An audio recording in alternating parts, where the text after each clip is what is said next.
Okay. So my parents just came home, but oh crap. Wow.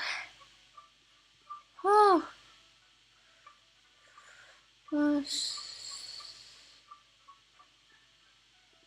One word. Perfect.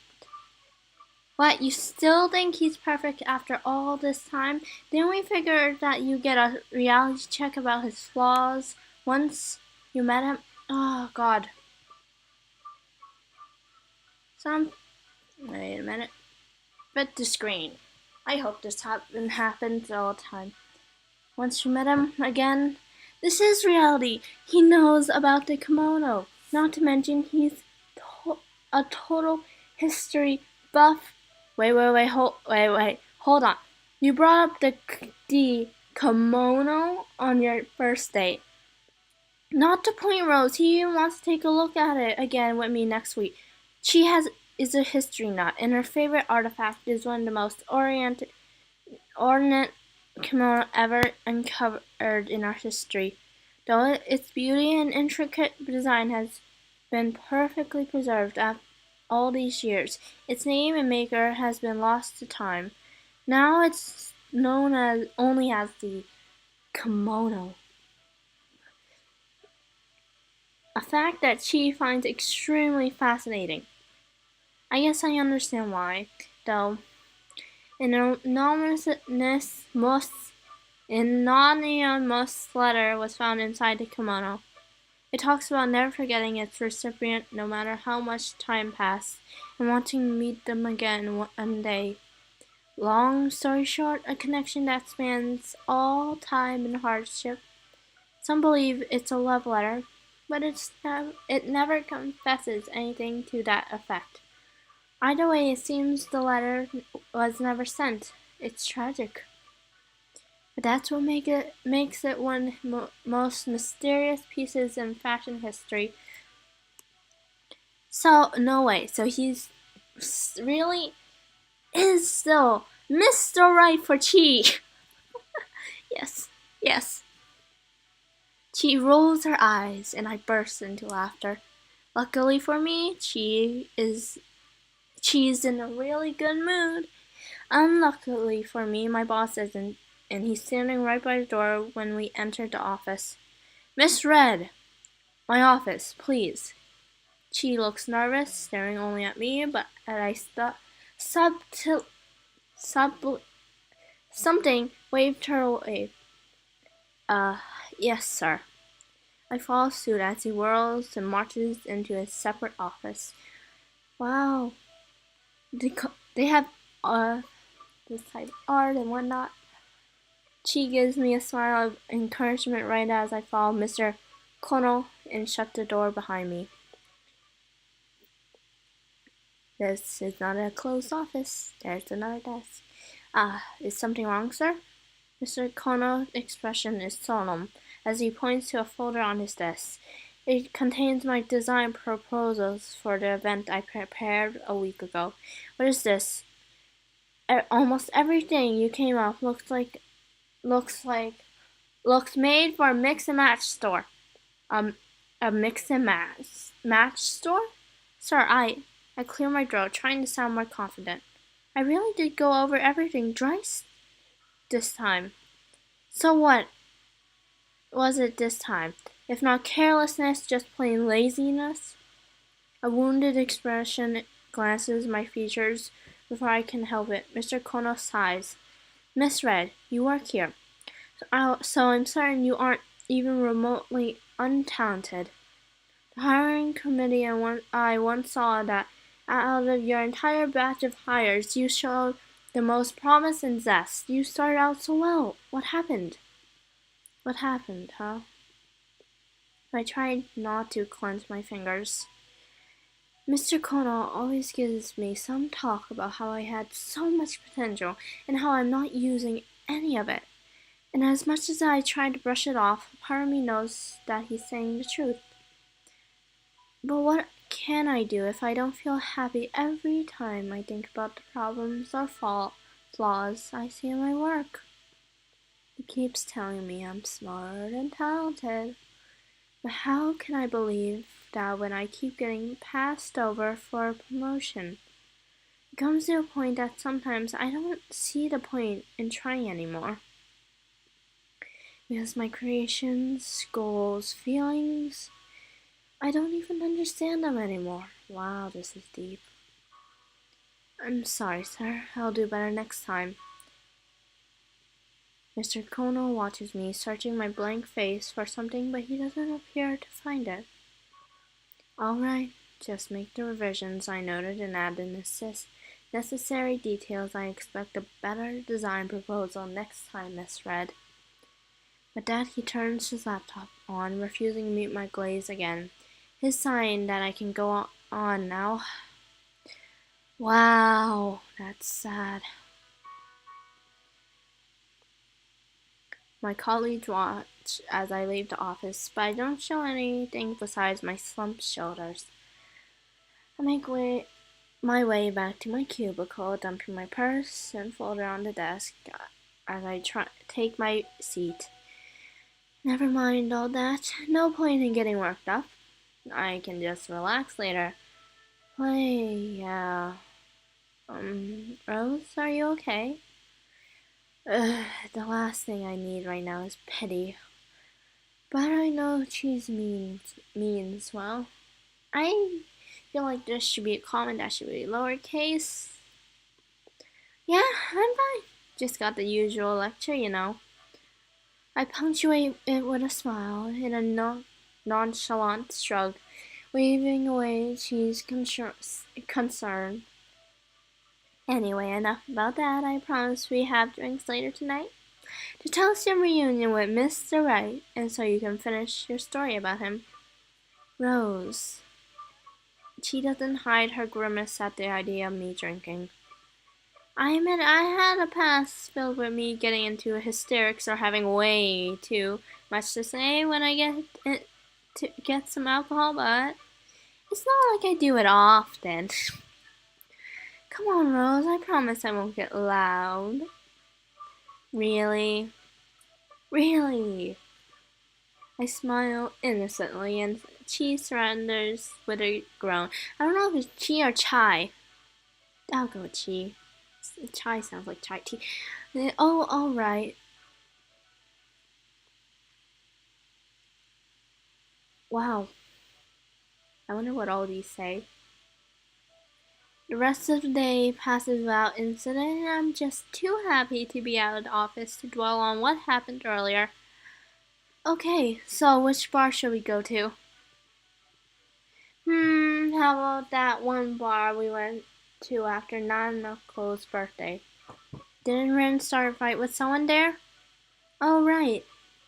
And you tried to end it by crying between the two feuds party. How could I forget? One moment. Hey, you man!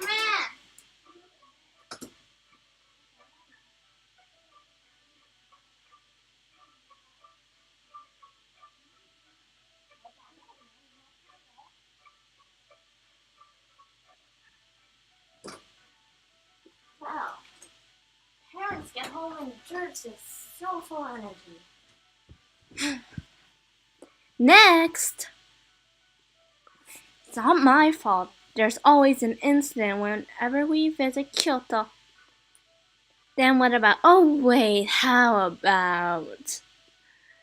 As she contemplates her next suggestion, I start going through some photos on my phone. I don't want to eat. I tend to take photos of my work to look back on how to improve later on.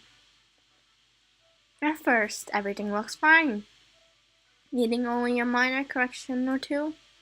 But the more I look at it, the more flaws I start to see. Wow. And this sickening, demotivated feeling slowly seeps into me again. Questions and doubts start to pile up. The way to fix each issue and turn into a contemplated mess of me whether this is even worth it all. Wow. That's... If only I could go back to my game and just... Rose? Rose! Are you even listening to me? When she moved her eyes, tilted her head, I saw some red stuff here, like eyeshadow. Yes. I answered her immediately, jolting up from my screen, but we both know I'm lying.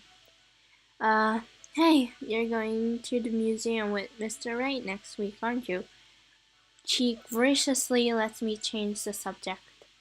We exchanged numbers and he said he'd call me again to confirm when my free time was. Why? I just realized I never seen it. What? Never seen D kimono? Nope. Her friend's obsessed with it and she doesn't even know what it looks like. Oh yeah, you got sick that one time we were supposed to go to museum in senior year. Then you bailed on me to play your new game when college came around. And then you got sick before we graduated. She squints at me. Were you faking it to get out of going to the museum? They've been friends since high school. That's just and been to the same work and they aren't competitive. I mean, they could be competitive, but they're very friendly. What? No, I really was sick all those times. Except when you ditched me for a game. Yeah, but I was honest about that. Haven't I gone with you to all the other museums? I guess, but as a fashion designer, I can't believe you haven't seen it. I'm telling you, it's one of the most intricate and gorgeous pieces of Japanese history you'll ever see, and that's counting all the arts and infrastructure of its time. And did I tell you about? I know better than to interrupt you when she starts giving me history lessons. Besides, I can't deny that some of it is interesting, even if it leads me to lead the way. Just as I'm about to, something bright to my left eye catches my eye. Something to my left catches my eye. Oh God! A small blinking sign, a beacon light in an otherwise dark alleyway. Has that place always been there? I guess I've been staring at the peculiar store for quite some time, since Chi starts to nudge me, breaking me from my trance. Hey, what's wrong? What are you looking at? Chi, have you ever seen that bar before? She takes a quick look to where I'm pointing at before shaking her head. No, not that I can remember. What a weird looking bar, though. Yeah, but it seems pretty cool, don't you think? You're gonna get drunk. What? Why? No, not what. Why? Don't tell me you want to try this place out. It looks strange, Rose. That's precisely it, actually. Now it's my turn to get all hyped up. What if this is some sort of magical bar when that doesn't serve normal humans? What if we aren't even meant to see this place but she and I just got lucky? Oh my god. It's like Fushigi Yugi. I mean, come on. An oddly lit bar down a dark alley that neither of us has ever seen before. Even though we walked down the street so many times, it could be new. It could be new. And you just never. It hasn't opened until now. Or recently. That sounds like it came straight out of a video game. Yes, it does. Or manga. Or anime. Or any type of plot. I'm sorry, Chi, but we're going in. What? Wait, Rose! With a glint in my eye, I grab a hold of her arm and swiftly drag her toward the mysterious bar, pretending to be oblivious to her cries of protest. Poor Chi. She done nothing. Wow, I thought it'd be something really, really old, but it's super cool. Ooh! Wow. As soon as we entered, an atmosphere of warmth and coziness envelops us. It's nice. That rarely happens in any of the nosy, crowded bars usually end up in. Wow, this place is lovely. Even the interior is way classier than the other bars we've been to. We make our way toward the bar counter where a handsome and stylish man is waiting with a warm smile on his face. Welcome! Who's this guy? What's this guy on the first page? I don't know. He seems to be around the same age as us, or maybe a tad bit older. Welcome there, welcome to Dynamize. God, it's like Dynasty. Wow. Dynamize? That's a unique name for a bar. Is the owner a foreigner? I suppose you can say that. I feel my heart beat and my heart skip a beat as he looked at me with a charming smile. There's something about this guy I can't seem to put my finger on. He seems so angelic. So, what can I get you girls tonight? There's always this one thing. Am I supposed to click on him or something? A margarita for me, please. How about you, Rose? I'll take a shochu. One margarita and one shochu coming right up. Just as the bartender moves away from us, she's nudging me on the arm with a mischievous grin. I saw that. Saw what? That dreamy look you had for Mr. Bartender. What was not? You're just hallucinating. Right, like I believe that. Get off my case. And could you please be a little quieter? Grumbling and turning away from embarrassment, I hear Chi snickering with amusement. I wonder what his name is. Should I ask? He doesn't have a name tag. I mean, if you want to, but... Hey, Mr. Bartender, my friend here wants to... What's this accent? Hey, Mr. Bartender, my friend here wants to know your name. What? Chi. What are you doing? Oh, this pretty lady wants to know my name. God. Placing our drinks on the counter, the bartender looks straight at me with an amused expression. I guess you can call me Tsubasa? Huh? Did that sound more like a question than an answer? But more than that, why is he looking at me so intensely? I tried my best to avoid Tsubasa's gaze by going straight for my drink, all while secretly praying he didn't see my cheeks turn red. Yeah, there we go. Oops, yes, someone's calling. Excuse me, ladies, I'll be right back. Yay. Bowing with a sweet smile, Tsubasa quickly heads to the back, allowing me to breathe a sigh of relief. Rose, don't drown your drink like that in front of the guy. It's so uncool. I have so many accents for one person. They don't fit. This is all you're doing. Why did you say I wanted to know his name? Because you wouldn't have asked you if I didn't. And he seems to like you too anyway. Does it really matter? Of course it does. No, not really. You know what? I am so done with you. You aren't, but anyway. Cheers to you finally maybe getting a boyfriend. Don't forget what I taught you, okay? Remember to sit up straight and don't slouch over. Oh my god, like mother. You know, I'm starting to really regret going out with you tonight. She's like Mom. I'm so regretting going out with you tonight. I knew this would happen. For some reason, she looks frustrated at me as I take another sip. I don't really get what her deal is. It's just one drink. Just one. Come on, Chi. Relax a little. Why so angry? It's just one drink. It's just one drink. It's the only thing.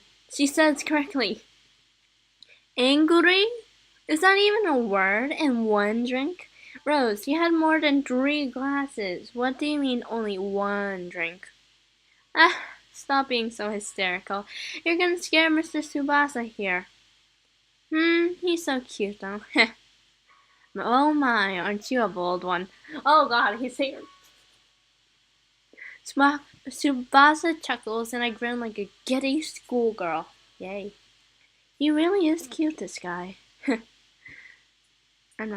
And oh my god, I really hate our boss. Why is he so mean to me? Dear God, not hysteric Rose. What did I ever do to him, Tsubasa? Tell me. Is is is there something wrong with me? Am I just not good enough? Even though my mind is hazy with alcohol, I managed to blurt out a genuine question. This is something I always ask myself, whether I've ever been good enough for anything. A part of me feels like I was made for something bigger than this. Mundane life, but at the same time, another part of me which can't help but wonder whether I'm even special or talented to begin with. I just realized her nails are really pointy. I always feel like I'm just another person in this world who's neither here nor there. You are. Be it with my work, or friends, or my whole life. Am I really alive? Is this really the way to live? No, it's not. It was and never will be. All I want is to just feel alive again. Is that too much to ask for? And she starts crying. And there actually was a small animation of crying. Oh, Rose. Yeah. Why are you smiling, boy? I hate this so much. Sniff cheese, Sumasa. Does this happen often? Her being a mess after drinking? Yeah. She sighs, giving me a sympathetic look while I continue blubbering incomprehensible things. Why is this happening to me? How can Bosu expect me to work harder if he doesn't give me a promotion or accept me even? That's rough, but hey, I feel someone drawing closer to me. I look up in a daze, sloppily wipe my eyes and nose and meet Tsubasa's kind gaze. If you had a chance, would you rather live another life? Ooh, another life. Yeah, yeah, that sounds nice. Yes, even if you don't know what the other side may hold, just because it looks pretty doesn't mean it's all cherry and cupcakes, you know. I feel my conscience drifting away. God, even as I try my best to keep my eyes open. It's fine. Yeah, it's okay. Anywhere but here. Eh? Eh? Rose, oi!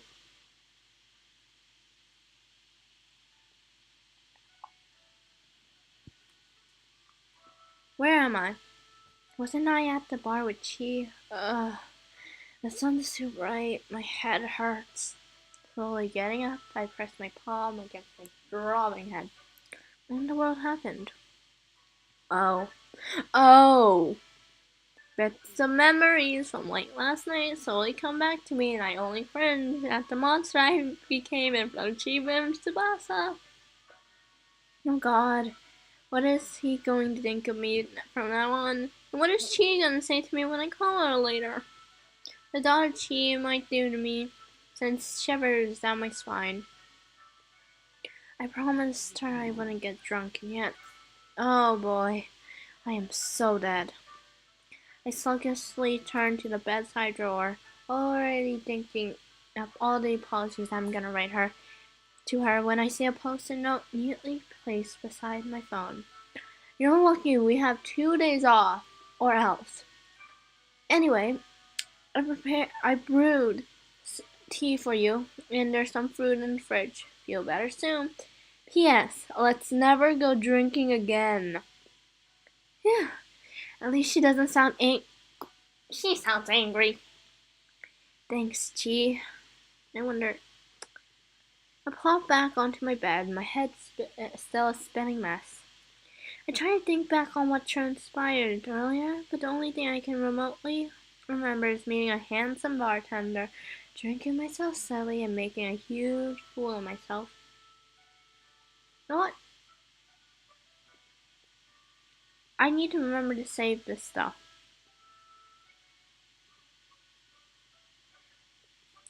And in front of a cute guy. What's the point of thinking about all this? I should just sleep it off. A short while later, I fall back to sleep. Oh, I open my eyes but can't see anything. I'm breathing, but my chest is cold and heavy. What happened? It must be the stupid alcohol. A bitter aftertaste lingers on my tongue, and I swallow in an attempt to get rid of it. All of a sudden, it's difficult to breathe. My face is damp, and so is my chest. What? Is my head buried underwater? She's shocked. Holy crap, this is beautiful. My eyes snapped open as I lift my head, grasping for air. Water sputters from my mouth and nose as I sit up, chest heaving erratically as I cough. Ugh, where am I? Trying to wipe my mouth with the back of my sleeve, but only to realize that's soaked just like the rest of me. My situation finally dawns on me. With a shiver, I'm sitting in cold, shallow water. I'm turned left and right, frantically surveying the dark and unfamiliar surroundings. Water continues to flow beneath me. A stream? What the? I scramble to my feet and shovel down the road, but there isn't no one. It's just sand and dirt cling to my legs as I climb out of the water. Pebbles litter the ground too. Am I dreaming? What is this? Thick trees rustle to a slight breeze, and the gentle stream that really woke me disappears into the unknown. What is going on? Wasn't I in my room? What that? A dream? Did she dump me in a river? What am I thinking? She wouldn't do that. They go drunk walking? It wouldn't be the first time. But that doesn't explain why all the houses around me look so old. They wander into the more traditional side of Kyoto. It doesn't matter. I might as well find a way to get home. It's so cold too. My resolve is unbreakable until I take the first step away from the river. My feet are caked in dirt. I don't even have shoes on. I need to get home fast. Nothing in this part of the city makes sense.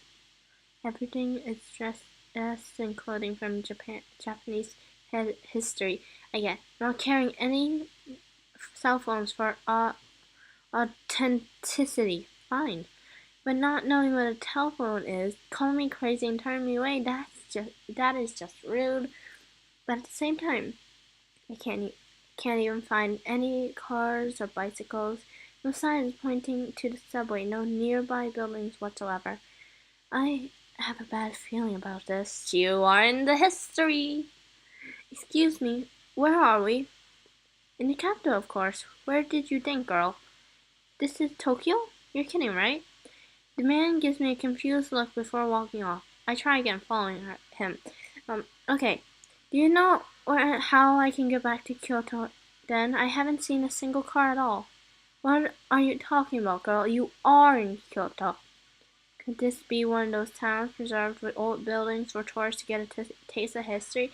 Did Tian let me enter into some immersed game of pretend? This isn't funny anymore. I cry out, latching onto the woman's arm. If this is some kind of game, don't let me out. Do you know I don't want to play anymore, right? Please, I just have to get home. Achoo. Don't let go of me. Don't sneeze in front of me. She shoves me. Wasn't that a guy earlier? She shoves me away and eyes begin turning to me. They're curious first, but the more I ask for help, the more people start to whisper. Soon they start to brush me away or scurry off altogether at my approach. I groan after several attempts and rest my back against an alley corner. Ugh, what's going on? I heard there was a lunatic wandering around. It's that girl. She doesn't seem to think she's in Kyoto and keeps asking passerbys how to get to the capital or for sell something. Something like that. She's starting to whisper about me too. Doesn't she doesn't think she's in Kyoto. Did the girl hit her head? Where does she think she is? Before others can answer, they notice me watching from the side and scurry off.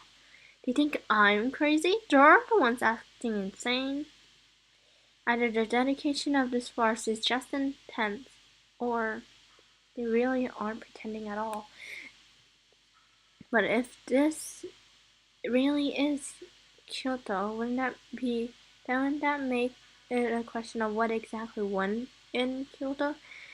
There are no buildings nearby. The thought makes my head spin. I can't. It can't. I can't be. I think that should be. It can't be. How would that even work? Time travel doesn't happen in real life. It's a plot device, and yet the way these people talk around me isn't the way people pranking just one person do. An entire town or city can't be that invested in a lie for the sake of a joke, which can only mean part of me doesn't want to find out, but I have to. This has got to be some kind of game. These people obviously playing a dumb trick on me. Maybe I have to play by the rules to get out. Taking a deep breath, I approach one of the new faces on the road. I sneeze right as I reach him. Oh, excuse me, sir. Do you still have a shogunate? What do you mean? Of course, girl. So I was right. They're still in power. That means the villager takes a step back, watching me sniffle with a measuring look. Be careful what you say, girl. Lord Tokugawa has ears everywhere, even in these troubled times. Tokugawa? Which one? About who's the emperor right now? Is the old Bafuku who's really still before the man can answer? His eyes shift to something behind me. I have no idea what she's talking about. Forgive me. With a rushed bow, he runs off. I turn around to face the two guards watching me. The old Bafufuku. What are you talking about? We heard reports that a young woman was asking about a cell. Could that be you? I rubbed my nose, ignoring the scratching feeling in it and in my throat. No, I mean a cell phone. A cell phone. Please tell me you know what I'm talking about. I'm not playing games. Neither are we. You're going to have to come with us to the station, miss. Wait, you misheard. Please let me explain. Is this really a past tense? What happened in Kyoto? Come on, Rose, think. You're just playing Rukui just a few weeks ago. My brain is fogging from all the sneezing, but my panic and past knowledge from this game helps me come up with something. I know. What about that bout that lasted 4 days? The one with Saigo Takamori and Prince Akihiro? I don't know how that were involved in it. I was just hoping for a tale of how the great and powerful Imperial troops fought in battle to come out victorious against the shogun enemies after all. Now the guards are looking at me like I'm a lunatic. Oh no, did I date their clothing wrong? Their uniforms decide to decline with the shogunate. Where's Chi when I need her? What I mean was, that's enough. Be silent. You'll explain what you mean at the station. He nudges his head at the other man and they grab me by each arm. Hey, you there.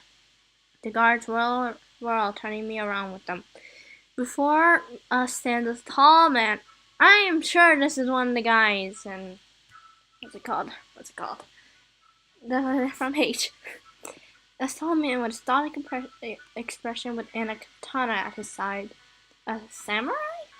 God. God damn it. The man stands at the attention at once and bows, forcing me to do the same. Lord Yatsua! He inclines his head and parks a brow in my direction. I sneeze again. The guards scramble to answer.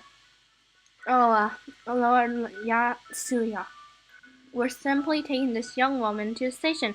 She was spouting incomprehensible lies that may as well be seditation. Seditation? No, you misheard because of my sneezing. Silence, girl. But enough. Release her. I love how we know his first name without even.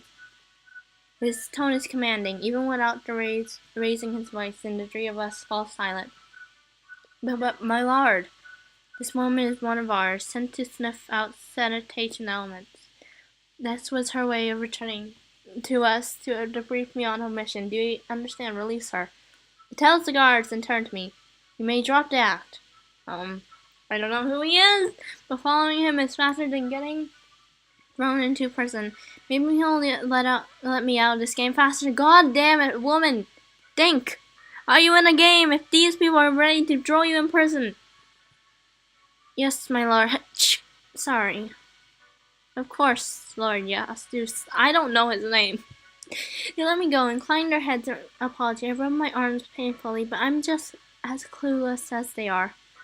Let's be on our way. He starts walking, throwing a glance over his shoulder to make sure I follow suit. Oh. With a nod, I trail after him. His eyes are trained to the path as we move. Thank you so much for getting me out of that situation. He watches me from the corner of his eye at all. Not glaring, just reading. My lord. I finish wrinkling my itchy nose, and he turns to the road again. He's awfully quiet, but at least he isn't trying to arrest me.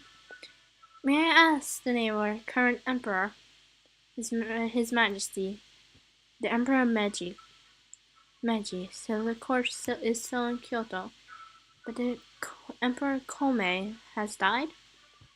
How is it possible to live in Kyoto without knowing his Majesty's name? I just forgot for a moment. That's all, really. Just as I forget, you casually mentioned a supposed 4-day battle against the shogunate. I stopped in my tracks, confused. What? I don't know what you're talking about. I didn't realize he stopped to face me, or that we were alone in a narrow side alley. He stares me down. I feel myself shrinking back in fear. Tell me, how do you know of such things, especially about an event that didn't even occur? I was mistaken. There aren't any fights happening soon. Soon? Uh-oh. I survey my surroundings, but he has found me an alley. With how close he is standing, he can easily catch me if I try to run. I suggest you start telling the truth, miss. I could easily return you to those guards otherwise.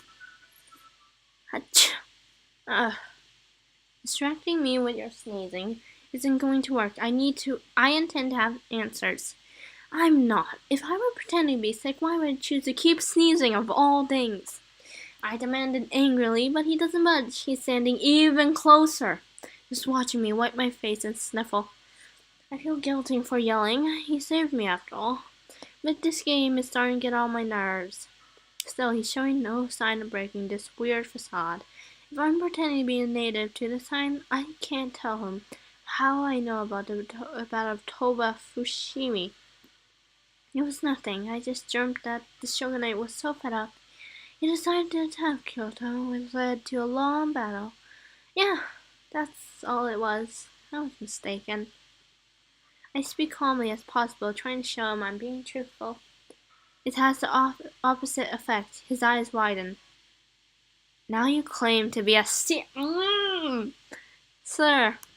What? No, Then what is it? Are you seer or spy? His composure, even as he bears down on me, is just a little terrifying. I wish he would change outfits. What do? I'm not a spy, I promise. I remember all those details about the Sarah, but I know it's never a good time to be a spy. He takes a long, intense look at me, measuring, then opens his mouth to speak.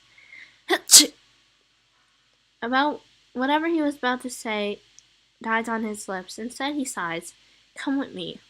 With a hand on my shoulder, he guides me out of the alleyway and onto the main road. Most of the guards making rounds in the city found him. As we pass, and murmurs follow us throughout the city. I barely notice. It's like they made a perfect replica of the pre-Meiji restoration area of Kyoto. But how? I don't want to follow this man, but he didn't exactly give me a choice. What if he's letting me out of the game now that I've played enough of it? That must be it, right? What was that? Yatsuya's calm voice breaks me out of daze. We've been on this side of the river for so long, I kinda wish they would change it a tiny bit. Oh, they did! Okay. Oops. Did it? Okay. I didn't notice, but now we're at a guard's house. With two more guards staring at me suspiciously, I inclined my head as soon as I made eye contact. An agent of ours. I cleared her a fortnight ago. Now you tell me there is no record of my letter. The guard, startled at his low tone, scrambled to bow to him. No, that's you see. Surely it was a mistake on our part. Please proceed. Where are we going, my lord? I added the last part lamely. I kept forgetting about the formalities.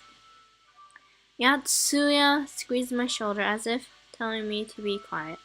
We continue ahead, emerging in a great courtyard until we stand before several large houses with beautiful architecture. This place looks familiar. Then again, its design was probably inspired by some old noble residence. We passed beautiful gardens and several more houses and hallways when it hit me. This isn't some old noble restaurant. Oh my god, it's a Kyoto old imperial palace. Or a replica, of course a replica, a very good one. I start to think that, but I get goosebumps rising on my shoulders and the back of my neck as we move through the palace grounds. Guards and servants moving about to greet Yatsuya, politely drawing me a confused glance before going on their way. I'm speechless until one of the hallways lead us to a small residence. Yatsuya speaks with the man at the door and beckons me inside. Cabinets and shelves are filled with various bottles and instruments, lining the walls of a peculiar office, and large desks filled with thick stacks of paper in one corner. Doctor, are you here? Doctor, this is a clinic?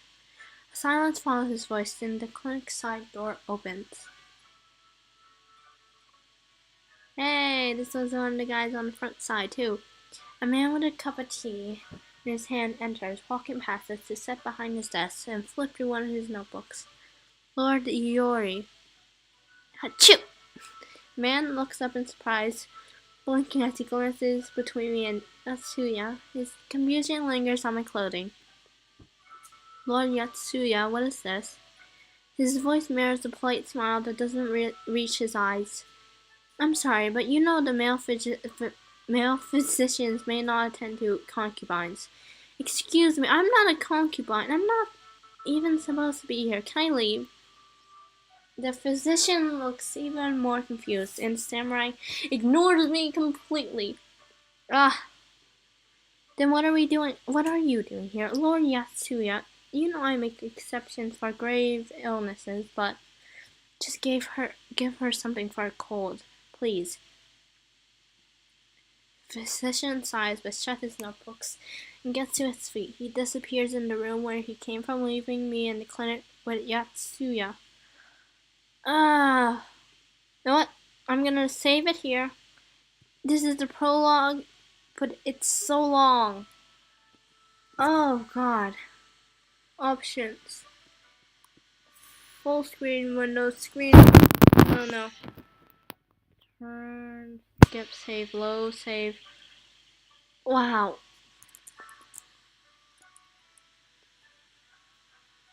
I don't think there's a main menu for things, so I guess we're gonna end it here. Bye.